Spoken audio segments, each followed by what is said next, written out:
2 பேர். நல்லா கேட்டு நல்லா யோசனை பண்ணிக்கோ. சரி. அண்ணன் தம்பி. 2 பேர். அண்ணன் யார் தெரியுமா? அண்ணன் நீ. சரி. தம்பி யார் தெரியுமா?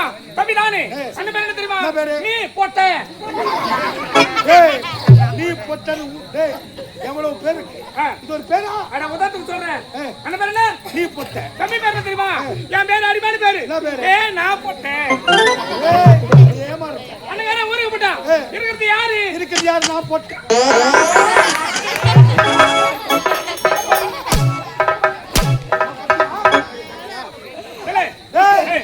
என்ன இவ்வளவு காலத்தவர் கேட்டு அற்புதமான கதையை சொல்லி அவையை சந்தோஷப்படுத்த ராஜா நாட்டின் படைத்தலைவர் நாட்டுக்காக நாட்டு மக்களுக்காக இந்த குடும்பத்திற்காக இரவென்று பாராமல் பகலென்று பாராமல் உழைத்து உழைத்தால் ஓடாக செய்து அப்படி உழைத்த எனக்கு கைமேல் தகுந்த மரியாதை அவமானப்பட்டு கொண்டு இதுக்கெல்லாம் நேரம் காலம் வரும் அப்போது கார்கோள்கள் யாரும் நான் காட்டுவேன்.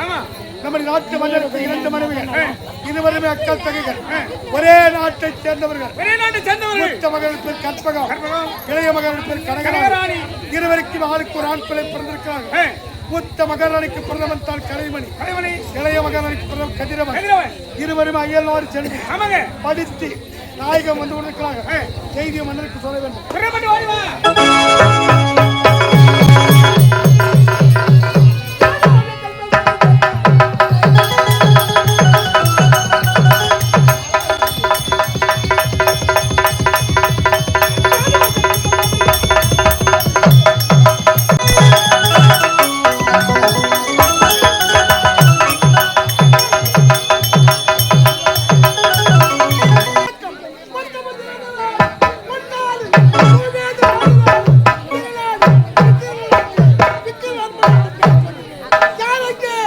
மாட்டுக்கு பசு மாட்டுக்கு கல்யாணம்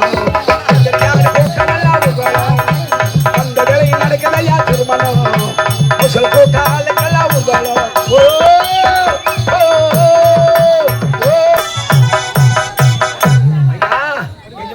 ஐயா வணக்கம். ஐயா வணக்கம் வணக்கம். அரசாங்கம் சீக்கிரம் வந்து வேலைக்கு வந்து சேர்ந்துட்டு இருப்பா. ஏங்க அந்த வெக்க கேட்டு கேட்கறேன். எங்க குடும்பத்துல நானு எங்க அண்ணன் தம்பிங்க 2 பேரு. எங்க அம்மாளுக்கு ரெட்ட பொறுப்பா பிறந்தோம். நானும் அண்ணனும். எங்க அம்மா இருக்கிறால மொத்தி முண்டை பேமானி முண்டை ராஸ்கோலு அம்போக்கு பொறம்போக்கு முண்டாவும். தாயின்னு சொல்லாதீங்க, அவ பேயிங்க. தாயின்னு சொல்லாதீங்க. எங்க அம்மா நினைச்ச எனக்கு ரொம்ப கோபம் தான் வருது.